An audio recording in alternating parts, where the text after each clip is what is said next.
नमस्कार, प्रेम जिवाळ्यामध्ये तुमचं खूप खूप मनापासून स्वागत। आज आपण बनवणार आहोत पायनॅपलचा शिरा। पायनॅपलचा शिरा म्हणजेच अननसाचा शिरा। तर अननसाचा शिरा बनवण्यासाठी काय काय साहित्य लागतं आपण बघूया।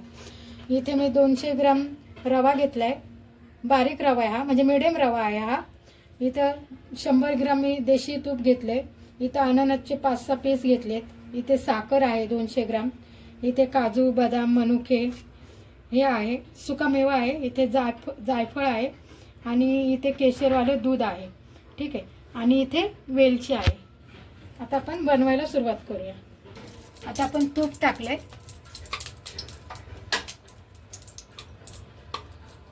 तूप चांगलं गरम झाले। याच्यामध्येच आपण सुकामेवा टाकूया आणि सुकामेवा थोडासा 1-2 मिनिटं आपण तुपावर भाजून घेऊया। आता सुकामेवा छान भाजलाय तुपावर, आपण काढून घेऊया। आता आपण रवा टाकूया। रवा छान आपण साफ करून घ्यायचा अगोदर। तर रवा पण छान आता थोडासा कलर येईपर्यंत आपण तुपावर छान परतून घेऊया। आता आपण हे अननस आहेत ना, पायनॅपल, याचे ना असे बारीक बारीक तुकडे करून घ्यायचे।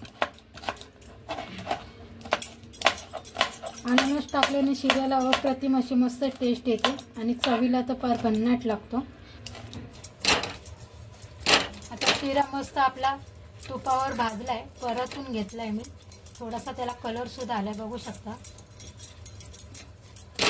छान असा थोडासा कलर येईपर्यंत, एकदम असा लाल नाही करायचा, पण थोडासा कलर येईपर्यंत हा भाजून घ्यायचा। आपण पायनॅपल याच्यामध्ये टाकूया आणि छान मिक्स करून घ्यायचं। आणि काजू बदाम जो सुका मावा आहे ना, तो सुद्धा आपण याच्यात टाकायचा। आता याच्यामध्ये आपण पाणी टाकूया।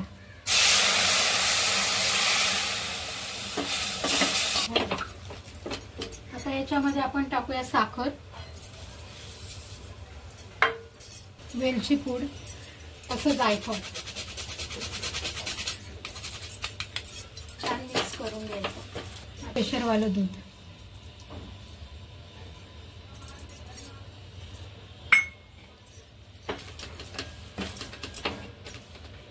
हे बघा, हा आपला पायनॅपलचा शिरा बनवून तयार आहे। जर तुम्हाला हा व्हिडिओ आवडला असेल तर व्हिडिओला लाईक करा, चॅनलला सबस्क्राईब करा। Tata bye bye.